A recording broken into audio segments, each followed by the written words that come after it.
आई plus TV पर देवबंदी मुफ्ती साहब का तबसरा सुने। पटेल ये कहना चाहते हैं कि ऐसे लोग सिर्फ पहले हदीस ही हैं, हालांकि हकीकत ये नहीं है। ये कहते हैं कि सही हदीस पर चलो, ज़ईफ और मौजू हदीस पर मत चलो। सबसे पहले इस बात को आप समझिए कि आज हमारे दरमियान हदीसों की जो किताबें मौजूद हैं और हमारे सल्फ़ सालिहीन ने इस पर एक रिसर्च करके अपनी तहकीक को रिकॉर्ड करवा दिया और ये तय करा दिया कि भाई कौन सी हदीस से सही है, कौन सी ज़ईफ है, कौन सी मौजू है। अब इस सही ज़ईफ के उसूल को मानने के लिए आज के मुसलमानों को पिछले सल्फ़ सालिहीन की तकलीद करनी पड़ेगी। सही ज़ईफ मौजू ये अल्लाह रसूल ने नहीं कहा, ये इंसानों में से ही बाज़ मुहद्दिसीन इंसानों ने ये उसूल बनाए हैं।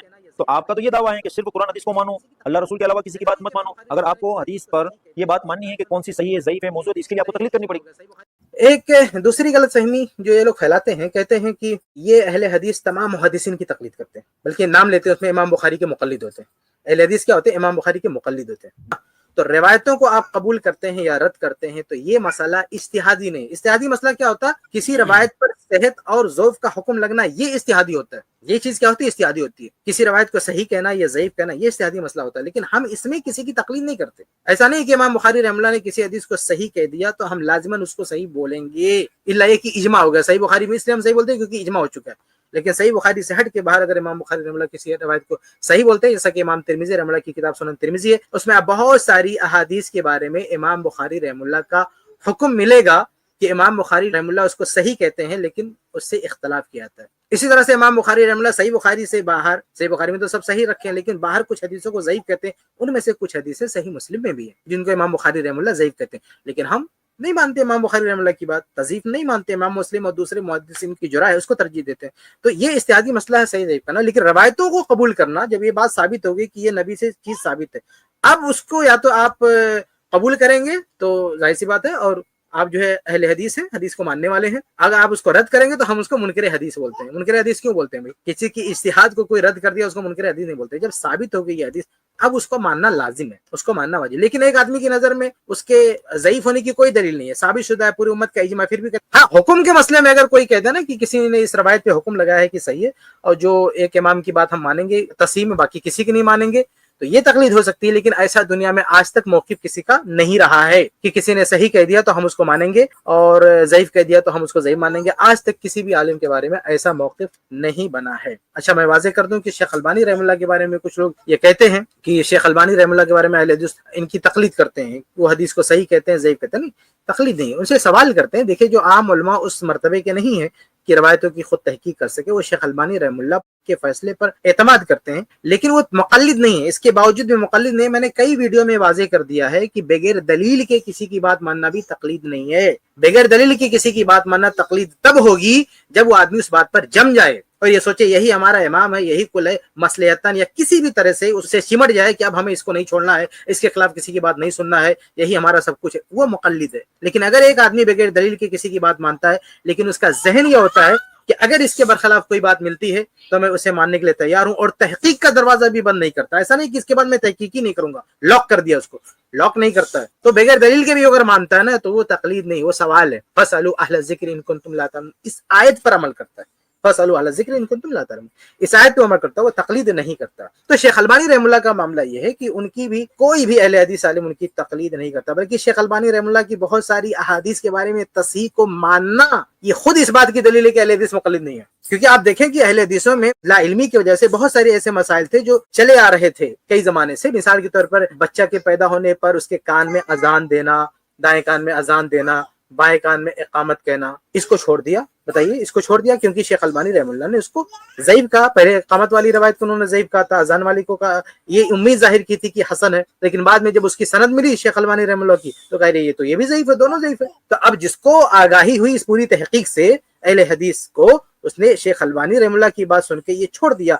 तो शेख अलबानी की तस्हीह को मानना इस बात की दलील है कि अहले हदीस मुक़ल्लिद नहीं है। अगर अहले हदीस मुक़ल्लिद होता तो भाई शेख अलबानी की बात मानता ही नहीं। भाई कितने सालों से वो अहले हदीस अमल करते हुए आ रहा है, लेकिन जैसे हक जाहिर हुआ फौरन उस पर ईमान ले आता है और कहता है कि हम इसको नहीं मानते, भाई ये हदीस तो ज़ईफ साबित होगी, हम इसको नहीं मानते। ऐसी बहुत सारी मिसालें भाई कि अगर शेख अलबानी रहमतुल्लाह की तहकीक के बाद जब ये पता चला कि ये रवायतें ज़ईफ हैं, पहले वो अमल में थी, लेकिन जैसे पता चला कि ये रवायतें ज़ईफ हैं, अहले हदीसों ने उसको तर्क कर दिया, उसको नहीं कबूल किया। तो शेख अलबानी रहमतुल्लाह की तस्हीहात को लेना ये इस बात की दलील है कि अहले हदीस मुक़ल्लिद नहीं। अगर मुक़ल्लिद होते तो शेख अलबानी रहमतुल्लाह की तस्हीहात के लिए कोई जगह नहीं होती। अच्छा, उनकी तसियात आने के बाद अहले हदीस ऐसा नहीं है कि शेख अलबानी रहमतुल्लाह की हर बात आंख बंद करके मान लेते हैं, बल्कि शेख अलबानी रहमतुल्लाह ने बहुत सारी हदीसों को ज़ईफ कहा है। कोई भी अहले हदीस उनकी मुआफ़क़त नहीं करता। अगर हम अस्मा और रजाल से इस्तिफादा करें तो हमको मुक़ल्लिद बना रहे हो, और ये उलमाए अहनाफ अस्मा और रजाल से इस्तिफादा करें तो ये अपने आप को मुहद्दिसिन का मुक़ल्लिद क्यों नहीं बोलते? आप समझ रहे हो मेरी बात? जी जी नहीं शेख अगर अहले हदीस अस्मा और रजाल की किताब पढ़ ले तो मुक़ल्लिद हो गया, और हनफी अस्मा और रजाल की किताब पढ़ के भी अबू हनीफा के मुक़ल्लिद रहेगा। यानी ये इमाम ज़हाबी का मुक़ल्लिद नहीं हुआ, इब्न हजर का मुक़ल्लिद नहीं हुआ ये लोग। और हम लोग अगर इमाम इब्न हजर का कोई कौल पेश कर दें तो इब्न हजर के मुक़ल्लिद हो गए। हम अगर इमाम जो है ज़हाबी रहमतुल्लाह का कोई कौल पेश कर दें तो इमाम ज़हाबी के मुक़ल्लिद हो गए। और अब भैया आप भी तो पेश करते हो, हाँ? जब हम सीने पे हाथ बांधने की हदीस पेश करते हैं तो तुम जो है उठा उठा के लाते हो अक़वाल। जब हम सूरह फातिहा की हदीस पेश करते तो लाते जरे करते हो। तो भैया जब इमाम हनीफा के मुक़ल्लिद उधर कहाँ चले गए? आप क्यों गए मुहद्दिसिन के अक़वाल की तरफ? जब आप इमाम हनीफा का कौल लाके जरे करो ना भाई, हाँ? तो अगर आप हमारी पेश करदा हदीस पे जरे करना हुआ तो आप लाओगे इब्न हजर के अक़वाल, इमाम ज़हाबी के अक़वाल, फलां के अक़वाल। फिर भी ये सारे अक़वाल लाने के बाद भी आप मुक़ल्लिद इनके नहीं होते हो, आप मुक़ल्लिद रह जाते हो इमाम हनीफा रहमतुल्लाह के। तो हम भी दुनिया भर के अक़वाल लाने के बाद मुत्तबे रह जाते हैं अल्लाह के रसूल सल्लल्लाहु अलैहि वसल्लम के। ये तक़लीद नहीं है, ये फ़िक़ही अक़वाल और मुहद्दिसीन के अक़वाल से इस्तिफादा करना ये तक़लीद नहीं। बात फिर वहीं आ गई ना, सवाल करना तक़लीद नहीं है। जैसे एक आमी आदमी है ना, आमी आदमी किसी आलिम से सवाल करता है, ऐसे बाज़ मसाइल में एक आलिम भी बड़े आलिम से सवाल करता है। तो जैसा अभी थोड़ी देर पहले हमने आर्गू किया कि एक आमी किसी छोटे हनफी आलिम से सवाल करता है तो उसका मुक़ल्लिद कोई नहीं बोलता है। तो भाई एक आलिम ने किसी आलिम से पूछ लिया या उसकी किसी बात को ले लिया तो कैसे मुक़ल्लिद हो जाएगा उसका? और अस्मा और रिजाल में तक़लीद नहीं की जाती है, एक रावी से मुख्तलिफ अक़वाल इकट्ठा किए जाते हैं, अक़वाल में तरजीह दी जाती है, तक़लीद नहीं की जाती वहां पे। ऐसा नहीं, अस्मा और रिजाल में किसी भी मसलक में ऐसा नहीं है कि इमाम इब्न हजर ने जो कह दिया वो लॉक हो गया, हम उसी के मानेंगे। कोई ग्रुप है, जैसे मज़ाहिब अरमा में ग्रुप है ना, कोई इमाम अबू हनीफा रहमतुल्लाह को पकड़ी हुई है, कोई फलां को। ऐसे अस्मा और रिजाल में कोई ग्रुप है क्या कि इब्न हजर को मानने वाले ये हजरी हैं, ये जो है ज़हाबी हैं, ये फलां? ऐसा कोई ग्रुप है? कोई ग्रुप नहीं है।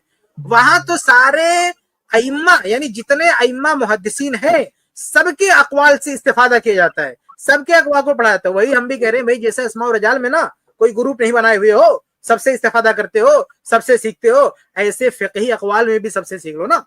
वही मनहज जो हदीस की तहकीक में पूरी दुनिया फॉलो कर रही है। अहले सुन्नत के तमाम उलमा जिस मनहज पर हदीस की तहकीक करते हैं उसी मनहज पर हम दावत देते हैं कि तमाम उलमा, अहले सुन्नत के तमाम उलमा जिस भी तकलीदी गिरोह से जुड़े हुए वो सब उसी मनहज पर जो है फ़िक़ही मामले में भी तहकीक करना शुरू कर दे। वहां सारे मुहद्दिसीन कितने हैं, उनकी तादाद जो है सैकड़ों से भी ज्यादा है। बहुत सारे मुहद्दिसीन हैं जो जरह व तादील के अक़वाल जिसे मिलते हैं, उसूल मिलते हैं, उन सब से हम इस्तिफादा करने कोई ग्रुप बंदी हमने नहीं किया। तो भैया यहाँ हमने क्यों ग्रुप बंदी कर दिया? यहाँ भी हमको सबसे सीखना चाहिए ना, सबसे इस्तिफादा करना चाहिए।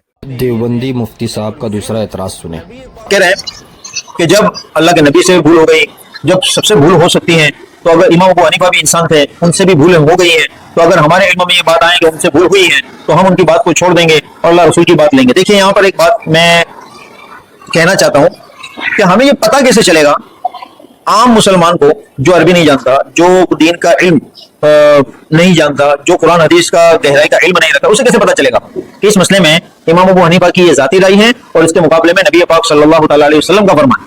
उसको तो पता ही नहीं, वो तो उलमा का मोहताज है, पूछ पूछ कर अमल करने वाला है, तो पता तो चलेगा नहीं। इसको बताएंगे कौन? इनको यही गैर मुक़ल्लिदीन हज़रात बताएंगे। और समझने की लेवल पे आकर के आपसे बात कर रहा हूँ। किसी मसले में आप देखते हैं कि साहबैन का इमाम अबू हनीफा से इख्तिलाफ हो गया, तो आप तो हनफी हैं ना, तो क्या हर मसले में आप इमाम हनीफा को ही फॉलो करते हैं या कभी साहिबैन का भी कौल ले लेते हैं? अक्सर तो साहिबैन का ही कौल है। ले लेते हैं। क्यों लेते हैं? आप तो मुकल्लिद इमाम अबू हनीफा के हैं, तो आप जब इमाम हनीफा की मुकल्लिद हैं तो आप साहिबैन का, इमाम अबू यूसुफ का या इमाम मोहम्मद का कौल क्यों लेते हैं? दर्स व तदरीस, तालीम व ताल्लुम के एतबार से तकलीद शख्सी होती है, उसूली एतबार से। नहीं, आप मेरे सवाल का जवाब नहीं दे रहे। देखिए, मेरे सवाल का जवाब आप नहीं दे रहे। मैं ये कह रहा हूँ जहाँ साहिबैन का इमाम अबू हनीफा से इख्तिलाफ होता है वहां आप कभी साहिबैन का कौल ले लेते हैं, इमाम हनीफा का कौल छोड़ देते हैं, ऐसा किस बुनियाद पर करते हैं? एतबार उसूलों के, उसूल कुल्लिया, ज़वाबित कुल्लिया जो उनके पास में है। तो उसूल क्या है? उसूल क्या है? मतलब ऐसा होता है कि साहिबैन की दलील आपको राजे लगती है तो आप उनका कौल ले लेते हैं? हजारों मिसालें हैं इसकी, कई मिसालें हैं। साहिबैन का कौल, साहिबैन की दलील राजे होने की वजह से एक मिनट, साहिबैन की दलील राजे होने की वजह से आप साहिबैन का कौल लेते हैं, इमाम हनीफा का कौल छोड़ देते हैं, हजारों मसाइल हैं ना ऐसे मेरे बावजूद भाई। इसके आप हनफी हैं। हमने पढ़ा नहीं असल में, ऐसे हजारों मसाइल हैं। अगर आप साहिबैन के कौल की वजह से इमाम अबू हनीफा का कौल छोड़ देते हैं, बावजूद इसके कि आप हनफी हैं, तो अगर अहले हदीस इमाम शाफई का कौल किसी मसले में और अहमद इब्न हंबल का और इमाम मालिक का कौल ले लेता है, इमाम अबू हनीफा का कौल छोड़ करके, क्योंकि दलीलें इमाम अबू हनीफा के कौल के बजाय राजे दलीलें इमाम मालिक और इमाम शाफई और अहमद इब्न हंबल के पास है, तो फिर आपको क्यों इतराज है? अगर आप दलील की बुनियाद पर साहिबैन का कौल ले लेते हैं और इमाम हनीफा को छोड़ देते हैं और आपको कोई फर्क नहीं पड़ता इससे, तो अगर अहले हदीस जुमहूर का कौल किसी मसले में ले लेते हैं, इमाम अबू हनीफा का कौल छोड़ देते हैं, जैसे रफुल यदैन का मसला है कि रफुल यदैन पूरी दुनिया में जो है इम्मा जो है वो रफुल यदैन के कायल हैं, और इस मसले में इमाम हनीफा के कौल को छोड़ करके जुमहूर का कौल ले लेते हैं अहले हदीस, तो आपको क्यों एतराज है? अगर आप बात समझ रहे हैं ना, आप साहिबैन का कौल ले सकते हैं दलील की बुनियाद पर, इमाम हनीफा को छोड़ सकते हैं, तो अगर हम इमाम अबू हनीफा को छोड़ दे रहे हैं जुमहूर की कौल को दलील की बुनियाद पर, तो क्या गलती कर रहे हैं हम? चलें, आपने किसी मसले में इमाम अबू हनीफा को छोड़ दिए, ठीक है, इमाम शाफई को ले लिए, तो आप मुकल्लिद किसके रहे? मुकल्लिद रहे या मुत्तबे रहे? हम नहीं तकलीद कर रहे हैं अल्हम्दुलिल्लाह, हम तो दलीलों की बुनियाद पर, दलीलों की बुनियाद।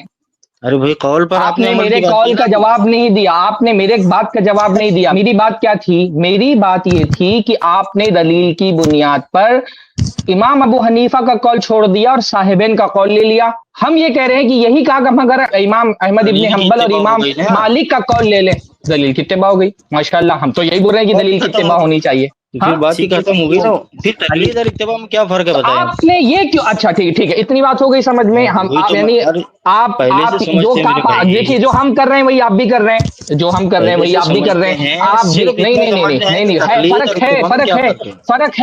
फर्क है, मैं बता रहा हूँ आपसे, फर्क ये है कि हम क्या कह रहे हैं। देखिए भाई बिल्कुल, देखो बात क्लियर हो गई। अभी आप कमेंट पढ़िएगा, देखिए लोगों को समझ में आ रही है बात। हम आप क्या कह रहे हैं, दलील की बुनियाद पर आप इमाम अबू हनीफा का कौल छोड़ करके साहिबैन का कौल ले लेते हैं दलीलों की बुनियाद पर। हम दलीलों की बुनियाद पर कभी इमाम हनीफा का कौल छोड़ के इमाम शाफई का जुमहूर उलमा का ले लेते हैं, कभी इमाम शाफई का कौल छोड़ करके इमाम अबू हनीफा का कौल ले लेते हैं। तो आपने अपने आप को एक मसलक में क्यों बंद किया हुआ है? अगर आपके अंदर इतनी सलाहियत है माशाअल्लाह कि दलीलों का तज्जिया करके, अगर आप नहीं अच्छा नहीं लग रहा, हमने दलीलों की बात की भाई। हमने क्या कहा कि आप अच्छा लगता है तो इसीलिए साहिबैन का कौल लेते हैं, आप भी दलीलों की बुनियाद पर लेते हैं। हम ये कह रहे हैं कि फिर आपने अगर माशाअल्लाह आप दलाइल की बुनियाद पर इतनी सलाहियत रखते हैं कि किसी मसले में इमाम अबू, अरे भाई मेरी बात तो सुन लीजिए पूरी। आप माशाअल्लाह इतनी सलाहियत रखते हैं कि दलाइल की बुनियाद पर एक जगह आप करें इमाम हनीफा गलत है और साहिबैन का कौल ले रहे हैं, तो इस सलाहियत को आपने सिर्फ इमाम अबू हनीफा और उनके मसलक के मानने वाले उलमा में क्यों महदूद किया हुआ है? इसको फैलाइए, इसको फैलाइए ना, और हाँ इसको और फैलाइए। जैसे अहले हदीस ने अपने आप को इस मामले में ये महदूद नहीं किया कि नहीं भाई साहिबैन और इमाम हनीफा ही में से किसी एक का कौल लेना है, हम इमाम शाफई की या इमाम मालिक या इमाम अहमद इब्न हंबल की तरफ नहीं जाती। कंक्लूड कर रहा हूँ, आगे बहस नहीं कर रहा हूँ, मैं कंक्लूड कर रहा हूँ अपनी बात। दूसरी बात यह है कि मैंने आपसे कहा कि आप मुकल्लिद हैं, मुकल्लिद होने के बावजूद इतनी माशाअल्लाह आपके अंदर सलाहियत पैदा हो गई है कि आप एक मुज्तहिद को छोड़ करके दूसरे मुज्तहिद का कौल ले रहे हैं, हालांकि आप मुकल्लिद हैं आप मुकल्लिद, पर आप तकलीद के बावजूद इतनी बड़ी जुर्अत कर रहे हैं कि एक मसले में कहने कि इमाम हनीफा गलत है और साहिबैन का कौल सही है, बावजूद इसके कि आप मुकल्लिद हैं। मुकल्लिद जो है वो बैठ करके मुज्तहिदीन के दरमियान फैसला कर रहा है, रेफरी बना हुआ है और वो इमाम हनीफा की बात छोड़ दे रहा है। बात एक मिनट, मैं कंक्लूड कर रहा हूँ अपनी बात। तो मैंने पूछा कि ये सलाहियत आपके अंदर कैसे आई? आप जब मुकल्लिद थे तो आपको इतनी ताकत और कुव्वत और सलाहियत और इतनी जुर्रत आपने कैसे पैदा कर ली कि आप इमाम हनीफा की बात छोड़ करके और साहिबैन के फतवे को सही करार दे रहे हैं? जुर्रत आपके अंदर कहां से आई? तो ये दो सवाल मैंने किया। बाकी जो आपने कहा ना हमारे उसूलों के बारे में, आप बीच में मत बोलिए, आप बीच में मत बोलिए। बाकी जो आप उसूलों की बात कर रहे हैं ना, जैसे फुरुआत में अक़वाल में हम तरजीह देते हैं ना कि इस मसले में इमाम हनीफा का कौल दलीलों के एतबार से ज्यादा राजिह है तो हमने उनका कौल ले लिया। बहुत सारे मसाइल इसमें इमाम शाफई का कौल छोड़ के इमाम हनीफा का कौल ले लिया। किसी मसले में हमको ये लगा कि इमाम शाफई की बात ज्यादा राजिह है तो उनकी बात हमने ले ली। ऐसे ही उसूलों का मामला है, हमारे सामने सारे मज़ाहिब के अपने अपने उसूल हैं। तो जिस मजहब का जो उसूल दलाइल के मुताबिक ज्यादा राजे हैं हम वो उसूल ले लेते हैं, और जो राजे नहीं वो सबका छोड़ छुड़ाया देते हुआ हैं। मजहब है। हाँ ठीक है, आप मान ले, इसको छुड़ाना भी बोल दें आप तो भी मसला नहीं है। हम ये कहते हैं कि लेकिन अल्हम्दुलिल्लाह हम उसूल कोई तमाम नहीं अइम्मा आता के बस। मुत्तबे हैं। आप एक जगह से चुराते हैं, हम सब जगह से चुराते हैं। अगर ये चुराना है ना तो आप सिर्फ हनीफा से चुराते हैं, हमको जहां से अच्छी चीज मिलती है हम वहां से चुरा लेते हैं। अगर ये चुराना है ना तो भी आपसे अच्छे चोर है अल्हम्दुलिल्लाह, कि आप एक जगह से चुराते हैं, चाहे अच्छा मिल जाए चाहे गंदा मिल जाए। जैसे बाज़ उलमा ने कहा तकलीद करने वाला जो है ना वो अंधे आदमी की तरह होता है, जो रात में जाकर के लकड़ियां उठा रहा है तो उसको जो लकड़ी की जगह सांप भी मिल गया तो वो भी उठा लिया। अगर ये चुराना ही है ना मेरे भाई मुकम्मल करें आप। तो हम अच्छे चोर हैं आपसे। अगर ये चुराना भी है तो हम आपसे अच्छे चोर है अल्हम्दुलिल्लाह, कि आपको अच्छा बुरा सही गलत जो मिला सब चुरा लेते हैं। हम अल्हम्दुलिल्लाह ना जो सही मिलता है वही चुराते हैं। तो जैसे फुरुआत के मामले में हम ये करते हैं कि भाई इस मसले में इमाम हनीफा की बात दलीलों के मुताबिक ज्यादा राजे तो ले लेते हैं, इस मसले में इमाम शाफी की बात ज्यादा राजे तो ले लेते हैं, इसमें जुमहूर की राय ज्यादा राजे तो लेते हैं। ऐसे ही सारे अइम्मा के उसूल हमारे उसूल हैं। तो जिनके जो उसूल कुरान और सुन्नत के मुआफिक है वो हम ले लेते हैं, और जिनके उसूल कुरान और सुन्नत के मुखालिफ है, दलाइल से साबित नहीं हो रहे, मरजू हो रहे, उनको हम छोड़ देते हैं। तो कुछ मसाइल हम उसूलों में कुछ उसूल हम हनाफ के कबूल कर दें, कुछ उसूल उनके रद्द कर देते हैं, कुछ शबा के कबूल करते हैं, कुछ रद्द कर देते हैं, कुछ हनाबला के कबूल करते हैं, कुछ रद्द कर देते हैं, क्योंकि हमारे नजदीक असल दलील है। दलील की बुनियाद पर अखवाल भी लेते हैं और दलीलों की बुनियाद पर उसूल भी लेते हैं। हमारे नजदीक असल दलील है, दलीलों की बुनियाद पर अखवाल भी हम लेते हैं और दलीलों की अल्हम्दुलिल्लाह आप लोगों ने देखा कि ये जो भी एतराज़ उठाए थे ये मुफ्ती साहब जो कासमी देवबंदी है, इसका जवाब ऑलरेडी i+TV इख्तिलाफ का हल इस चैनल पर अहले हदीस उलमा ने दे चुके हैं, कई बार दे चुके हैं इन एतराज़ात का जवाब। लेकिन क्या है ना, देखिए हमारे जो मुक़ल्लिदीन हजरात जो होते हैं ना, उनके अंदर अपने मसलक को लेकर एक ही तासुब और जो कहते हैं ना वो तकब्बुर होता है कि हक बात को बस नहीं मानना है तो नहीं मानना है, हमको उसके ऊपर एतराज़ पे एतराज़, बार बार वही एतराज़ करते रहना है, हालांकि उसके जवाब दे जा चुके हैं। क्या जवाब देंगे जो हमने अहले हदीस उलमा हमारे ने जो इनके एतराज़ का जो कई वक्त पहले जवाब दे चुका है, इनका इसके पास कोई जवाब है? क्या वजह होती है तुम लोग साहिबैन और इमाम अबू हनीफा के फतवे के दरमियान फ़र्क कर लेते हैं कि हाँ इनका फतवा हमको फतवा इनका फतवा मुफ्ती बा है, इनके फतवे को इख्तियार करना है, इनके फतवे को छोड़ना है? ये किस बुनियाद पर करते हैं? एक मुक़ल्लिद जो है वो बैठ के मुज्तहिदीन के दरमियान रेफरी बन जाता है। अगर कोई कहेगा कि नहीं भाई ये भी जो तय करते हैं ना हमारे ये मसले कि इनके फतवा सही है, इनका फतवा गलत है, इनका फतवा कुरान हदीस के मुताबिक है, वो काम भी हमारे सदियों इमाम अबू हनीफा के सदियों बाद के मुज्तहिदी करते जो हनफी मुज्तहिद होता है। तो देखिए भाई वो हनफी मुज्तहिद जो उनकी तुम अंधी तकलीद कर लेते हो, वो इमाम अबू हनीफा के फतवे के खिलाफ अगर कोई फतवा देता है कि ये फतवा सही है तो तुम उनकी अंधी तकलीद तो नहीं करते हो ना। तुम क्या इमाम अबू हनीफा के खिलाफ उस मुज्तहिद जो सदियों बाद पुराना मुज्तहिद है उसकी अंधी तकलीद तो नहीं करते? तुम देखते हो इमाम अबू हनीफा के फतवे में उनकी दलाइल ये है, इस वजह से कुरान और हदीस से उनके दलाइल मैच नहीं हो रहे, और जो मुज्तहिद है सदियों बाद का मुज्तहिद वो ये दलाइल हमको बता रहा है और उसके दलील जो है कुरान और हदीस के मुताबिक हमको लग रही, इसलिए हम उसके फतवे को अपना रहे। कि इमाम अबू हनीफा के फतवे को अंधी तकलीद में छोड़ देते हैं सदियों बाद मुज्तहिद के? नहीं ना, ऐसा नहीं है ना। वहाँ भी तुम दलाइल में वज़न देखते हो। तो हम यही कहते हैं भाई दलाइल में वज़न देखा जाएगा, और आज के मुज्तहिदीन से भी जो अवाम होगी वो सवाल करेगी, और मुज्तहिद जो है उनको कुरान और सुन्नत के मुताबिक फतवा देगा, और उस जिस मुज्तहिद का फतवा कुरान और सुन्नत के मुताबिक होगा उस मुज्तहिद के फतवे को, उस आलिम के उस जवाब को अवाम कबूल करेगी। यही काम तुम लोग भी करते हो अपने मुज्तहिदीन के दरमियान। बस फ़र्क ये है जैसा कि शेख सरफराज फैज़ी ने बताया कि आप लोग जो है वो एक ग्रुप की बस तकलीद करते हो, दूसरे ग्रुप की नहीं, दूसरे मुज्तहिदीन। बल्कि हकीकत तो ये अइम्मा जो सलफ़ सालीन उसको असल मानने वाले अहले हदीस होते हैं। मुक़ल्लिद तो बस अपने ग्रुप की तकलीद करता है, अपने ग्रुप के सलफ़ को मानता है। और एक झूठा प्रोपेगेंडा ये मुक़ल्लिदीन ये भी करते हैं कि अगर तुम अहले हदीस उलमा के पास जाएंगे तो वो अइम्मा दीन के मुताबिक फ़तवा नहीं बताएंगे, अपना फ़तवा बताएंगे। ये भी एक झूठा प्रोपेगेंडा ही है, जबकि कई बार अहले हदीस के इस चैनल पर i+TV इख्तिलाफ कल इसी चैनल पर कई बार इस बात को वाज़ेह तौर पर कहा गया कि हमारे यहाँ पे तो ये जायज़ ही नहीं है तुम सलफ़ के खिलाफ़ कोई फतवा दो। मतलब सलफ़ कोई चीज़ पे नहीं थे फतवे में और तुम उनके नया फतवा उनके खिलाफ ईजाद कर लो, ये हमारे यहाँ जायज़ ही नहीं है। बल्कि खुद अभी शेख सरफराज फैज़ी ने ही बताया कि हम अगर इमाम अबू हनीफा के फतवे को छोड़ेंगे तो हम इमाम शाफ़ी के फतवे को इख्तियार करेंगे अगर वो सही लगेगा कुरान और सुन्नत के मुताबिक। मतलब जब इख्तियार किया जाएगा तो वो दूसरे सलफ़ का ही फतवा इख्तियार किया کیا جائے گا, سلف کو چھوڑا نہیں جائے گا ہمارے یہاں پہ. ہاں جو سلف کی دلیل مضبوط ہوگی ان سلف کے فتوے کو اختیار کیا جائے گا, یہ ہے.